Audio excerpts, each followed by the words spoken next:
প্রিয় বন্ধুরা, আমরা 600 টাকা দিয়ে একটি টোটো বুক করে নিয়েছি। আর 600 টাকা দিয়ে টোটোওয়ালা আমাদেরকে কিছু কিছু জায়গা ঘোরাবে। সেই সব জায়গাগুলো এখন আমরা ঘুরছি। তার মধ্যে প্রথম হচ্ছে এই সঞ্জীবনী আশ্রম, যেখানে ভগবান শ্রীকৃষ্ণের পরম বন্ধু, আবারও বলছি, ভগবান শ্রীকৃষ্ণের পরম বন্ধু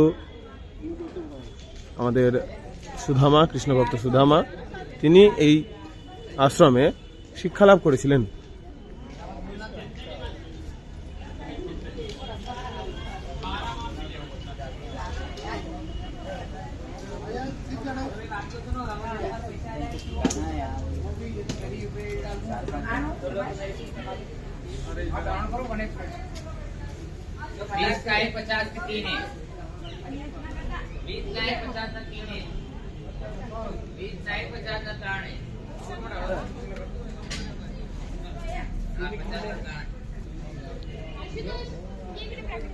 Mama.